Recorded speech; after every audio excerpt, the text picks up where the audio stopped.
Today we're going to be learning Sukkah Daf Mem Hey. We're going to start at the very bottom of Mem Daled Amud Bet. This is the daf for Shabbat. We're going to finish up with Lulav, and then we're going to move on to Arava, even though we've already been dealing with it. But now we're going to see the Mishnah where it really goes in depth into the minhag of Arava. We're going to talk about it and how it developed and different machlokot about what exactly the mitzvah was. Mitzvah Lulav Kitzad. So remember they said on Shabbat, what do? Everybody brings their Lulavim. We saw they bring the lulavim to Harabait, the chazanim accept them, and then they put them al gabei ha'itztiba.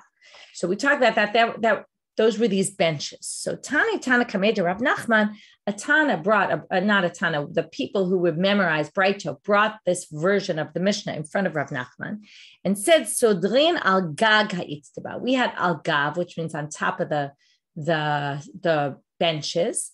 But he says, Sodrim al gag ha'Itztaba, which means the roof of this area where the Itztaba were. So to which Rav Nachman says to him, Amarle, v'chili abshanu tzarich, what, you're going to dry them out? And let's imagine putting them on a roof straight with the sun, it's going to be totally dried out. We all know how quickly aravot dry.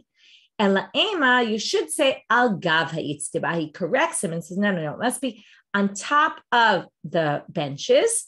But now we're going to see Amar Rachav Amar Rav Yehuda. Ha'arabayit stav kafulaya stav lepnimi stav. If you remember, we've seen this before. There were colonnades, right, like these pillars that went. There were 2 rows of them. The itztaba'ot were in between them, and above them there was a roof, and therefore that was the best place to put them because they were covered from the sun. Mishnah. Mitzvat Arava Ketzad. How did they do this mitzvah of Arava? And now we're going to have one of these Mishnayot that's similar to the style we had in Yomi, where we talked about that sometimes the Mishnayot describe how things were, not necessarily that it's a halachic Mishnah, where this is telling you it has to be this way, but it described what would happen in the temple. Now, part of the problem here, we already know that there's a bit of a discussion about what exactly happened in the temple. When they went around the altar, were they carrying aravot? Were they carrying the lulav and all the 4 minim? It's not really clear. Part of the problem seems to be, we also talked about how Hoshanot that we do nowadays is reminiscent of this custom. But what must have happened, and the question is, we had a discussion, is Arava do we still do Arava after the temple? And we said, yes, we do, right? And then there was this debate, does it override Shabbat and only when it's on the 7th day? And then only in Israel, but not anywhere else. And then, then they changed it that nowhere, because since not out of Israel, then not even in Israel, that it no longer overrides Shabbat, but there is this custom of Arava.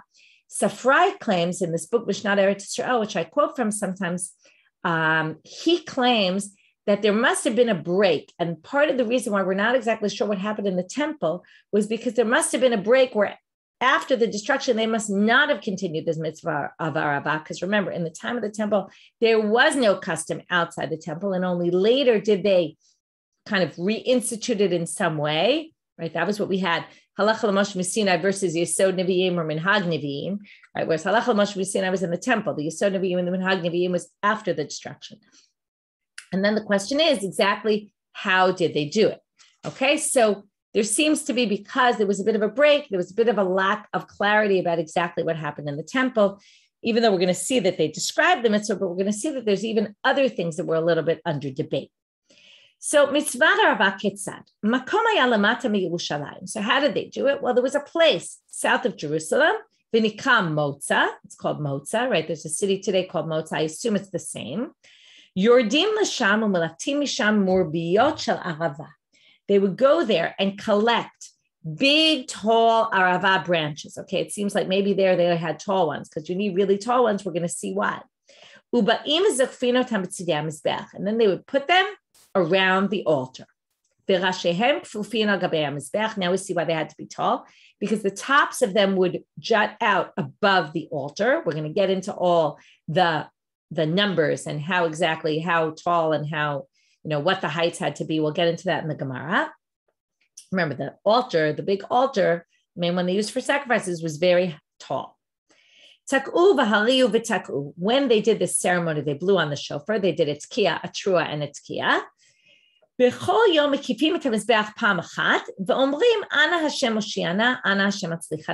day they would encircle them, the altar, one time. We had a whole debate who encircles the altar. We said the Ba'alei Mumim do it. Remember, Rish Lakish says even blemished Kohanim can do it. And Rabbi Yochanan said no, only real Kohanim were not blemished, unblemished. And then we said there was a debate among the Rishonim whether if, according to Rish Lakish, blemished Kohanim could do it, does that also mean all Yisraelim can do it and we're part of the mitzvah? So Safrai also says, interesting. He says, think about it. If it were only Kohanim, then it's part of the Avodat HaMikdash, the temple worship. If we allow let's say, blemished Kohanim, or blemished Kohanim could still be in the realm of the Avodat HaMikdash, temple worship. But if we say that regular Yisraelim, non-Kohanim can come in and do it, then it's part of the experience of Aliyah LaRegel. Now, if you remember, he says it very well. On Sukkot, so on Pesach, everyone came and was involved in the Korban Pesach. In fact, people came in and they slaughtered the animals. On Yom Kippur, people came and watched the Kohen Gadol. And remember, they would wait for him to come out. And they bowed when he said, right, the Shema Meforash, the holy name of God. They bowed down. Right on these other holidays, there was a partaking of the people in the mitzvah. So here, maybe this was their way of partaking in the temple, what was going on in the temple as they came on Aliyah LaRegel. Besides that, they would bring sacrifices, but that's not the same as having some ceremony that they're involved in. So now, every day they would circle at one time, again, not clear who, and they would say the following words, Ana Hashem Oshiana, Ana Hashem Atzlichana. Please, God, save us, right? Bring us, right? Make us successful. Save us from salvation, over all that. Now, this is from Hallel. We know this from Hallel. Rabbi Yehuda Omer, Ani v'hu Hoshiana. He says, me and him save us. What does this mean? Where does this come from? Right? It's not a verse. So there's three different opinions about what this is from. If you have a Shattenstein, they have a whole chart that describes Rashi's interpretation, which is these are Ani and Hu. By the way, Hu, if you're listening, Hu is without an aleph. Normally, Hu is Hey Vav Aleph, right? This is Ani v'hu without the aleph. So Rashi explains that the first of all, Ana Hashem in Gematria is 72. If you use the Shema Meforash of, 78, using the special name of God, right? Yud He Vav He. The Ani v'hu is also 78. So it's the same in Gematria, he says. If you look at the third line of Rashi, Ani v'hu, b'Gematria Ana Hashem is the same as Ani v'hu. Ve'od mishiv'im v'shtayim shemoten. God had the Shema Meforash of God, according to some, has 72, right? The real full Shema Meforash is made up of 72 words, each 3 letters. Where do we get them from? This is the chart in the Shattenstein.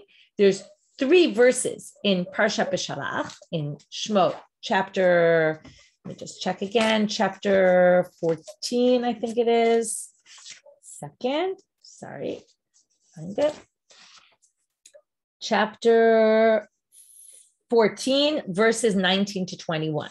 Okay, the psukim are, V'yisam malach Elohim ha'olech l'pnei machanei Yisrael. The malach who was going, this is right before the splitting of the sea, went before the people, V'yelech me'chorehem, and he went out behind them. Also, V'yisam murana mipneihem v'yamod me'chorehem. The cloud of God went before and after. You can see why these would be the words, the psukim from which they're going to derive the Shema Meforash, the special name of God, because we're about to have this major revelation of God at Yam Suf, at the Red Sea. Right? It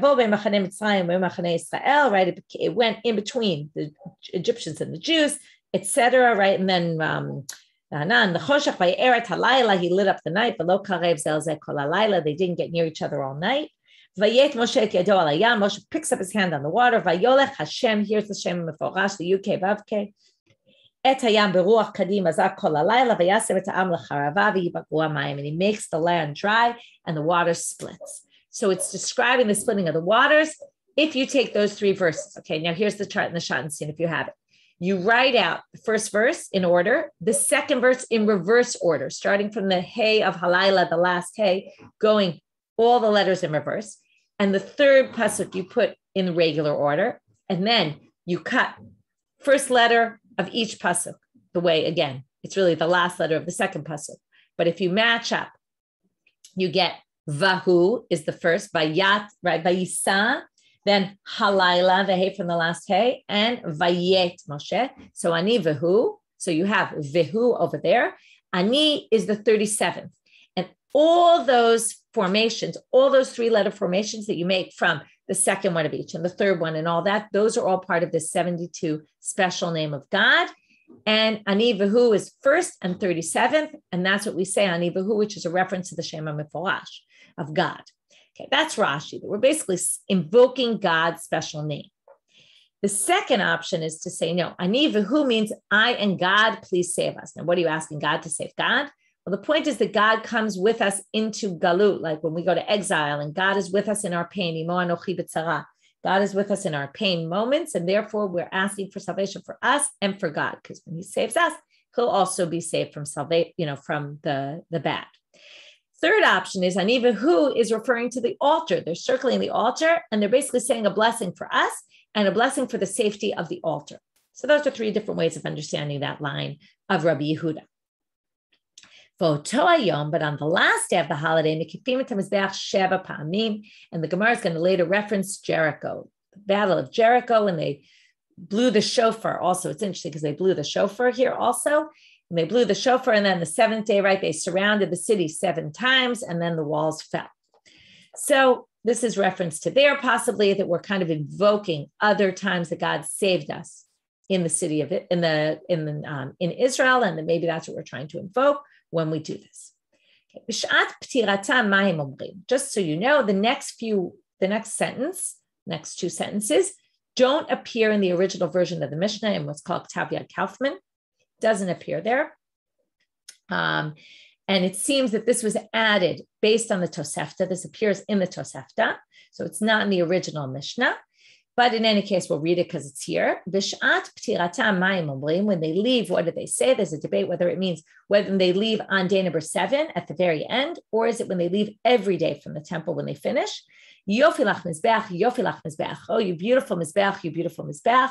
Okay, it's a little bit strange. We have a prayer for the mizbeach, just like before. Ani vehu was possibly also for the mizbeach. So it's a little bit strange, but anyway, possibility, right? That's one version that we're basically praising the mizbeach. How beautiful is the mizbeach? Also, we just decorated it, right? It's a way of saying the beautiful altar. Rabbi Eliezer Omer, and normally Rabbi Eliezer is Rabbi Eliezer ben Horkanus, but in this case, the Tosefta has it as Rabbi Eliezer ben Yaakov, which is the one who appears often in telling us all sorts of things about the temple. If you remember, last time we talked all about the temple, we had a bunch of things that Rabbi Eliezer ben Yaakov said about what happened in the temple, much less typical for Rabbi Eliezer ben Horkanus. Liyau lecha mizbeach, for you, God, and for the altar. It's like a prayer for God and a prayer for the altar. We'll see in the Gemara. The Gemara is going to question this a little bit. There's a bit of a problem with that, but we'll get back to that.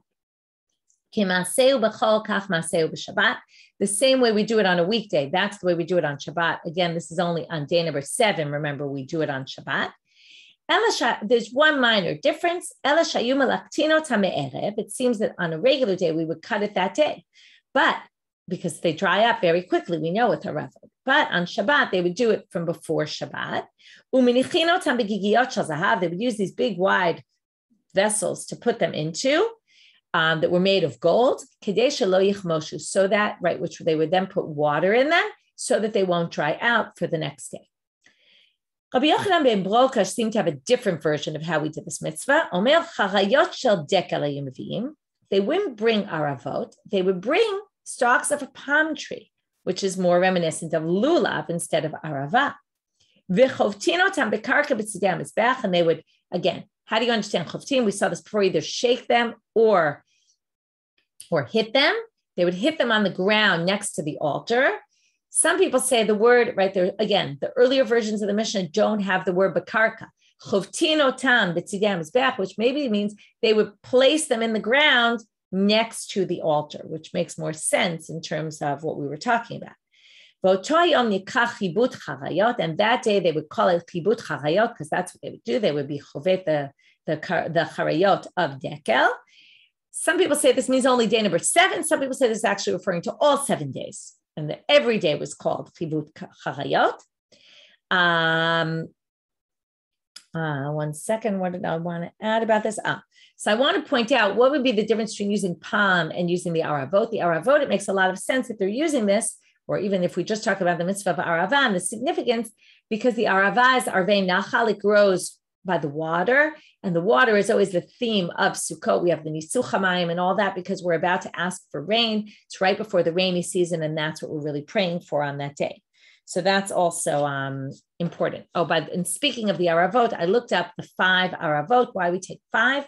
So again, it was true that it's based on the Ari, which the Mishnah Berurah quotes, but the Shulchan Aruch says 1. 1 is sufficient, okay, which is very interesting. He even says 1 with even 1 leaf, to which the Ramah says, no, it's really not nice to do the mitzvah that way. Zeh liv amvei. We have to beautify the mitzvah. It should be a better one, but really minimally, you really only need 1. However, based on the Ari, as I told you before, we have 5, and we also hit it 5 times rather than our Gemara talked about hitting it twice. If you assume chivut is to hit, right? The Arizal, it was his minhag to hit it 5 times on the ground. That's why we hit it 5 times on the ground. So again, at some point between the time of the destruction and later, this custom developed that we take the lulav and every day encircle, right? With the Sefer Torah, we go around the shul, right? Or the bima or whatever it might be. And on the 7th day, we do it 7 times, and then we put down the lulav, we pick up the arava, and then we hit it 5 times. Much of that is described more by Kabbalistic sources. However, and Hoshana Rabbah became this day, also based on the Zohar and other Kabbalistic sources, that it's kind of the end of the Yom Hadin, and it's kind of the finishing of this whole, right, the Yamim Noraim, and it has almost an element of Yom Kippur, Rosh Hashanah to it. But that's all a much later addition. This doesn't talk about that really at all. Okay, so again, there's some link to what happened there, and then there's additions of Kabbalistic sources that influenced what we are practice nowadays. Okay, it's not clear when exactly this custom of Hoshanot started. But you see clearly here from the time of the Amoraim, they were already discussing that there were different things, that they would take the Arava, Chovet Arava, they would make a bracha. Remember, we saw that in yesterday's stuff. Now the Gemara, the last line of the Mishnah, which is a funny line because it can be read. This is a good example of punctuation and how important punctuation is, or lack of punctuation, how it can lead to different interpretations. It's even hard to read this without going by one or the other interpretation. So I'll read it 2 ways. Miyad, immediately, tinokot shomtim et lulavehem. As soon as this whole thing was finished, the last day, the tinokot would throw their lulavim to the side, v'ochlim etrogehem, and eat their etrogim. Why specifically the Ktanim and not the Gedolim? It's not clear. This doesn't really seem to be a halachic thing. This seems to be describing what had happened in the temple.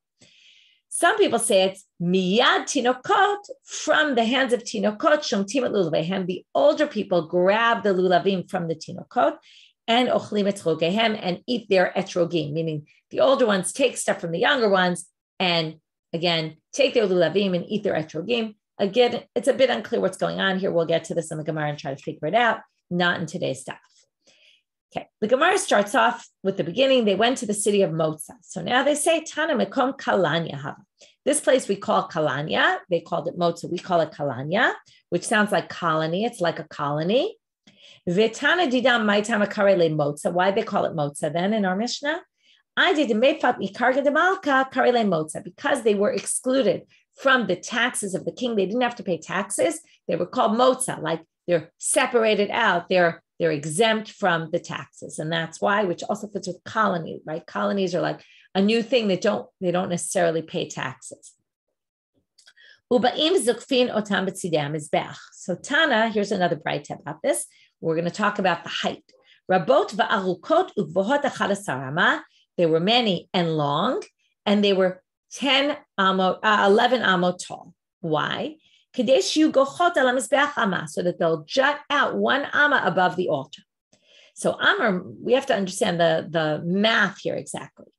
So Amr, because the Mizbeach was 9 amot high, so it should only be 10 if it really needed to jut out 1 amma. So let's see. Amr Miremar Mishumar Sitra, Shmamina, we can infer from here, Al HaYisod Manachlu. They didn't put it on the ground, they put it on top of the Yisod, which was, right, that piece that jutted out on 2 sides of the altar, 1 amma length and 1 amma of height. So now, not length, width. It was 1 amma wide, 1 amma tall, and then it went the whole length of the altar on 2 sides. So now why? Because if it was on the ground, now what we have to realize is the mizbeach went in a little bit and then went in a little bit again and then went straight up. Okay, so now we're going to see all that. And therefore, the aravot, we're going to assume, now even though it's on an angle and it's really the hypotenuse of kind of a triangle, but we're going to see that the way they measure it is as if the aravot go in exactly as the altar does, because the assumption is that when it juts out, it doesn't just go straight and tall on the altar, but it kind of leaned over it got all the way to the altar without these, right, where it kind of went in a little bit. So let's read. If you say it was really on the ground, the base goes up an amma and in an amma. So that's already 2 amot. Allah chamesh, it goes up another 5, right, to the height of 6. V'kines amma zeu sovev. So you had the 2 of the amma, of the yesod. Then it goes up another 5, that's 7. Then it goes in another amma, that's 8. Then Allah shalosh v'zeu makam kanot. So now it goes up another 3, you get to 11, right? That's where the kranot are. You're now at the height of the corners of the altar. So that's, right, gochot al gabei mizbeach hechi mishkach. How could you have it then if you were going to get to the top of the mizbeach, you're only at 11 here. So if you have ones that are 11, you're only getting up to the top of the altar. How do we have that it went over the altar, that it was higher? You don't have it. Therefore, it must be, it was on the yesod. And then we basically subtract the 1 amma of the height of the yesod. It still has to go in 1 and then up 5, then in 1, up 3, and then 1 above. And that's how you get to that they must have been 11, and it must have been standing on the yesod. Otherwise, it wouldn't make sense. Shema mina. Where do we get this from a verse that this is what you do, that you surround the altar with the aravot? Because it says, Isru chag ba'avotim ad karnot hamizbeach. So Rabbi Abahu says we get it from this pasuk, which we say in Hallel also. Isru chag, bound the holiday with avotim ad karnot hamizbeach, which basically sounds right. Put trees around it, surround it. Isru from the language of surround it with these leaves. Okay, that's the first interpretation. But now, Amar Rabbi Abahu, Amar Rabbi Elazar, now he darshans in the name of Rabbi Elazar the pasuk differently. Some people say it's because before the destruction, it was talking about what they did in the temple. After the destruction, we want this pasuk also to have meaning, and therefore he says, Kol hanotel lolav ba'agudo v'hadas ba'avoto ma'aleh alav ha'katuv ki'ilu b'nam mizbeach v'yikriv alav korban.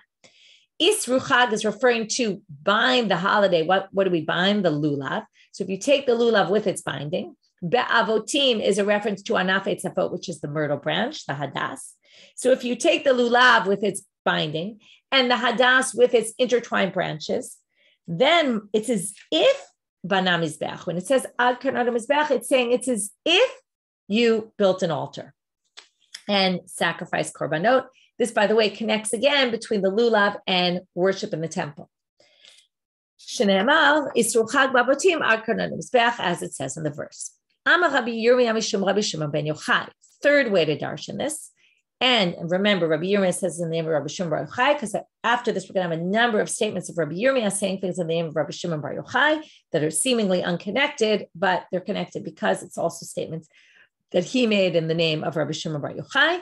And not only did he say it, but Rabbi Yochanan Mishum Rabbi Shimon HaMechozi, Mishum Rabbi Yochanan HaMakoti. Okay, Rabbi Yochanan said in the name of Rabbi Shimon the Machozi, who said in the name of Rabbi Yochanan HaMakoti, a different Rabbi Yochanan. Kol ha'oseh isur lachag ba'achila u'b'shtiya ma'aleh alav ha'katuv ki'ilu b'nam mizbeach v'yikriv alav korban. Another thing that makes it as if you built an altar and offered sacrifices. If you, now here, Lashon Islu is to add. If you add on another day of the holiday, and that's what we call today Isru Chag, right? In Israel, they have vacation. On Isru Chag, there's no school. It's considered a holiday where you're supposed to eat and drink and have festivities. So, right, many people are not so careful about this, other than the Misrad HaChinuch, who decided, right, the education ministry, that we're going to make this a day off. But it's basically a special day. And it's if you celebrate it properly, it's as if you built an altar and sacrificed a korban, shneimar, as it says, Isru chag ba'avotim ad karnot mizbeach. If you celebrate the holiday with avotim, is to thicken things, like by having more food, etc. then, right, it would be as if you built a an altar and offered sacrifices. Okay, as I said before, we're now going to go into all these statements that Rabbi Yirmiyah said in the name of Rabbi Shimon Bar Yochai, but actually they're going to be Chizkiah said it in the name of Rabbi Yirmiyah, in the name of Rabbi Shimon Bar Yochai. Amar Chizkiah Amar Rabbi Yirmiyah Mishum Rabbi Shimon Bar Yochai. Kol hamitzvot kulan ein adam yotzei behem ela derech gedei latan. You only fulfill mitzvot if you do them in the way that they grow. Where do we get this from? Shene'emar atzei shitim omdim. They built the walls of the Mishkan with wood, omdim, standing. What does it mean? Standing? Standing is the way they grew. And from here we learn, by lulav also, we talked about this before with the blessing, that's why we first have it upside down, and then after the blessing, we flip it up, right side up, so that we fulfill the mitzvah only then, when it's derech de latam, the way they grow. Tanya Namihach, here's a braita to support that, and with this braita, we're going to see a number of different interpretations of Atzei Shitim Omdim. Atzei Shitim Omdim, right? This is special shitim wood that they use to build the walls of the Mishkan, the tabernacle. She'omdim derech gedei latan, that they're standing the way they grew. Davar acher, a second interpretation. Omdim shema'amidim et tzipuyam, that they hold together their covering. There was a gold covering above it, and normally you would just coat it in gold. You put gold around it, but here they say it's ma'amidim. One interpretation is say they put nails in to make sure it stayed attached. Some people say that it was a miracle that they never rotted, they never got worms inside them, and they were able to always keep the gold around it because they didn't rot on the inside. Tavar acher, omdim. What does it mean, omdim? They're standing. Notice it's in present tense. Shema tomar avad sivram ubatel sikuyam. Right after the destruction of the tabernacle, you might say, oh, there's no hope anymore. Talmud Lomar, Atzei Shitim Omdim she'omdim la'olam u'la'omei olamim. These stand forever. They will always be there, meaning there's this hope for the future. Ba'amar Chizkiah, Amar Rabbi Yirmiyah Mishum Rabbi Shimon Bar Yochai, another statement, Yachol ani liftoch et kol ha'olam kulo min adin miyom shenivrei ad ata. I have enough merits that I have the power to basically exempt everyone from judgment. I can basically pass you all on your tests from judgment from the day that I was born until today. In other words, anyone who was born from the day that I was born until now, I have enough merits. I can do that. What's unique about him? And we're going to see. I'll actually go on and then we'll go back. Vil maleh, it should be Elazar b'ni imi. And if my son Elazar wasn't with me, miyom shenivra olam ba'ad achshav. If my son Elazar were with me, I didn't read that well. Miyom shenivra olam ba'ad achshav. I could do it from today, from the time the world was created until today. Right? Me by myself, I could save everyone from the time I was born till now. If I have my son Elazar with me, the two of us together have the power to save people from where the world was created till today.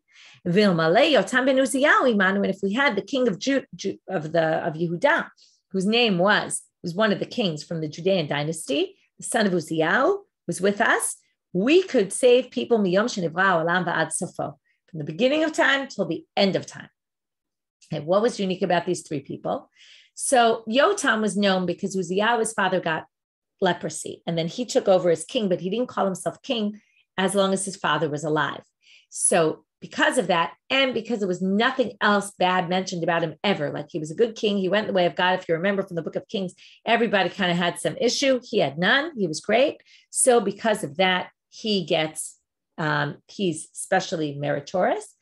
And some people say that these people did not get their reward in this world. Remember, Rabbi Shimon Bar Yochai and his son Elazar, they suffered. They were in a cave for 13 years because they didn't get rewarded in this world. He's saying, I have the merits to help people to be saved. I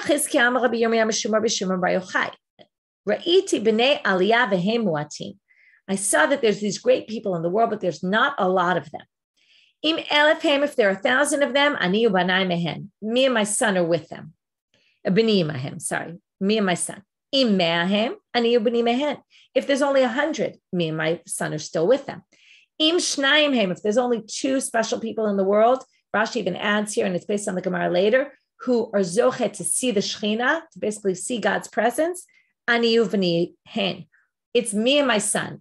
Okay, now this sounds very arrogant, but the commentaries all try to kind of justify this and say, it's not that he's saying this himself, it's that, God told him when he was in the cave and that he was on this special, He was in a special place in the world. He wasn't like everybody else. And he knew it, and everyone else knew it, and it wasn't really arrogant to say this. So the Gemara starts asking, are there really so few? Didn't Rabba say, there were 18,000 generations that are, right, I'm trying to think 1 second.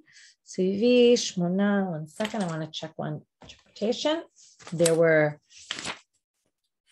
18,000 darehim. Just want to check. Oh, sorry. I knew it wasn't generations. Dareh is rows. There were 18,000 rows of tzaddikim that were sitting before God. Okay,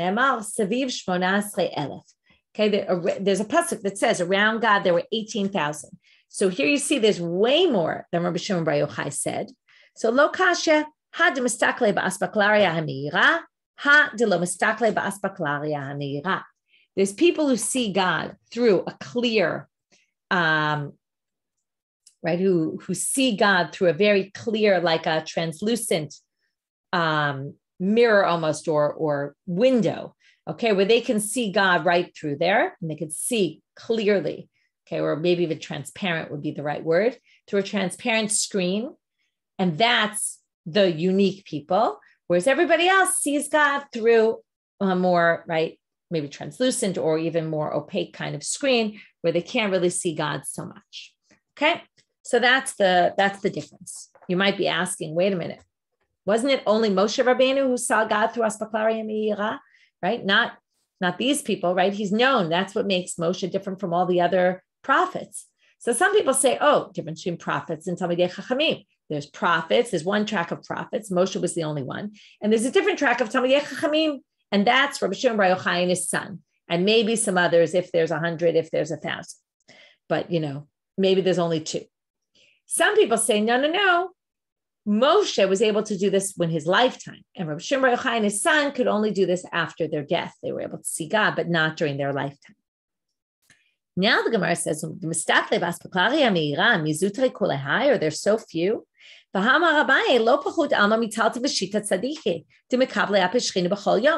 no less, and here's the famous, these 33 tzaddikim, we call them the lamivavnikim that live in the world. Notice the source says there's no less than 33, meaning there's at least 36. There's at least 36. Okay, in other words, we're saying, how could you say it's possibly only Rabbi Shimon Bar Yochai and his son, right? There's at least 36 tzaddikim that are known to greet the presence of God on a daily basis. How do we know this? Because it says, happy are the people who wait for God. Those who wait for God are called the Lamivavnik. Right, this pasuk is referring to them. Lo is Lamivav, the Gematria is Taltam B'Shitabu. This is 36. So it sounds like there's at least 36. Lo Kashya, Hai Da'ayle B'Baal, Hai Da'ayle B'Lo Baal. These go in with Baal, and those go in without Baal. What is Baal? What are we talking about? So Rashi says Bar is Rishut. If you remember when Esther wants to go to Ahasuerus, she has to ask for permission. She can't just go into the king whenever she wants. So these people, the 36, can go see God every day, but only with permission. Whereas Rav Shimon Bar Yochai, Rabbi Elazar's son, they can go in even without permission. They can just walk in, see God. Some people say that no, bar means with his son. Bar mitzvah, ben mitzvah. Bar means son, or so-and-so, bar so-and-so.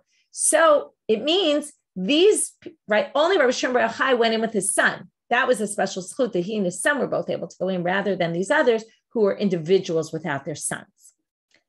Next, Bishat Ptiratan Mayin Omrim. So what do they do, right? But before we move on, I can just say, I didn't have time to really give it enough thought, but you could try to connect between all these different statements of number one saying, add to the holiday was the first thing he said, right? And then it's as if you built him his bath and sacrificed it. Then he said, all the mitzvot, you only fulfill the way that they grow.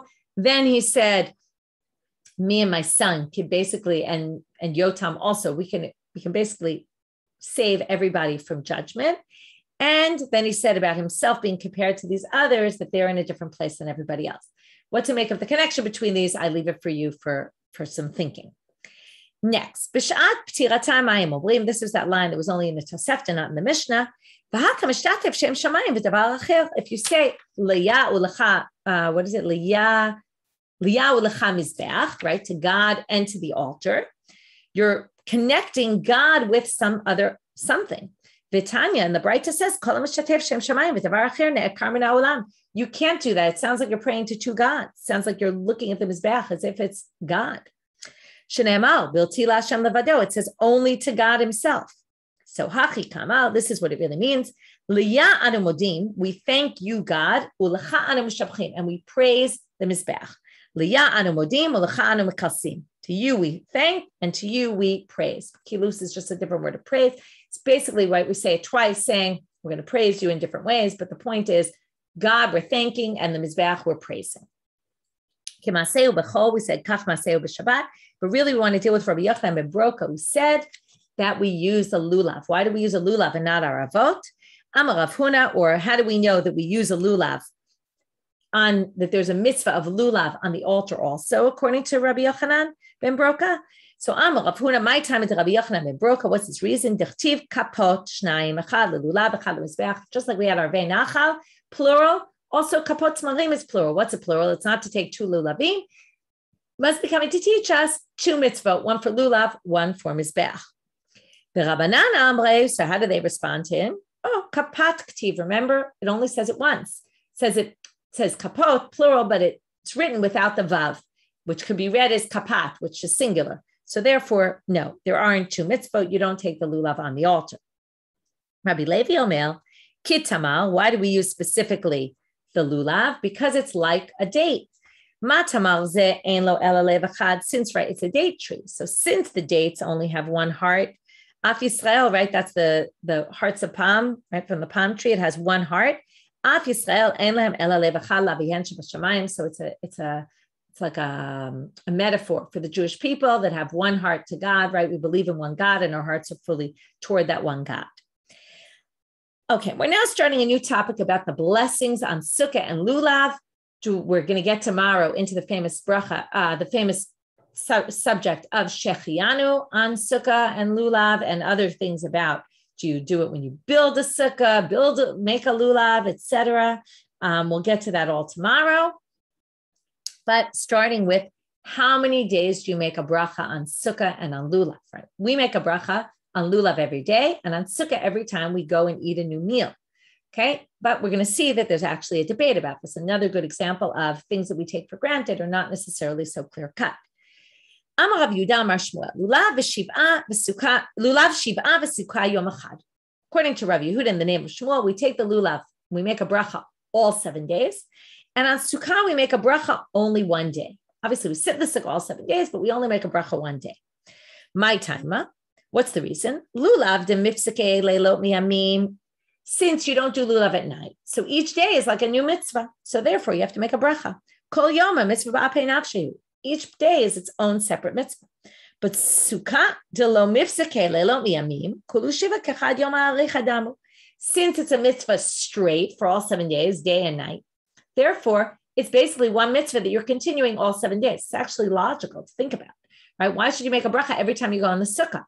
Right now, we don't make it every time we go on the Sukkah, and if we're still in the middle of a meal, we don't make it again. But if we finished our meal and go inside, and we may take a break, and we're not planning to go back to the Sukkah till later, and then we go back in again and eat again, then we make a new bracha.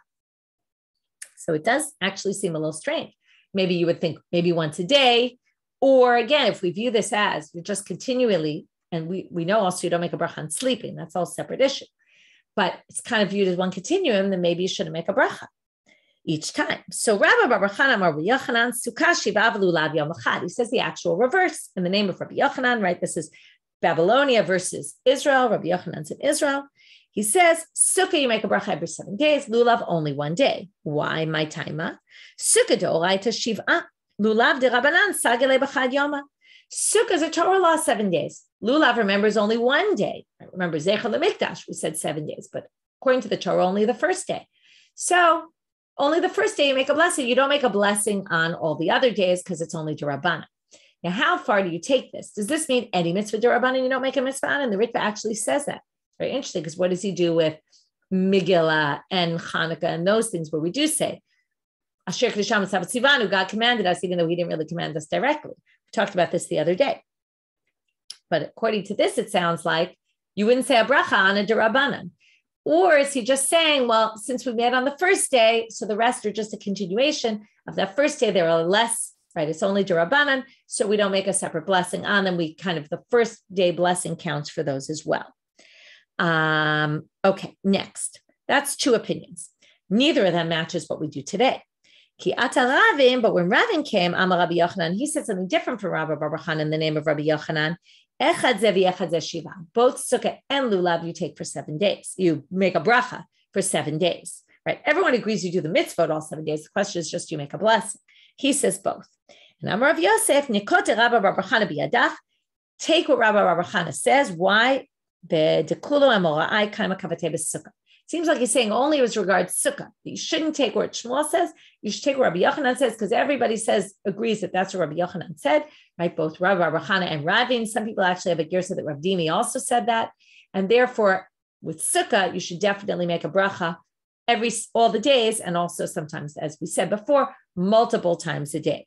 Whereas, right, even Tosfot points that out that, it could be even 10 times a day each time you do it, right? And he talks about the difference between different mitzvot, how sometimes you make a bracha once and sometimes you make it multiple times a day. Anyway, that's a short Tosfot you can glance at. Echad zevi echad ze shiva.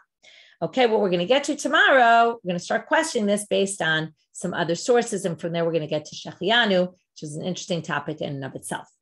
With that, I wish you all a Shavua Tov or Shabbat Shalom, and we'll meet up on Sunday. As I said before, we're back to Zoom on Sunday. So anyone who wants to join the Zoom, you're welcome to join the Zoom on a daily basis, Sunday through Friday.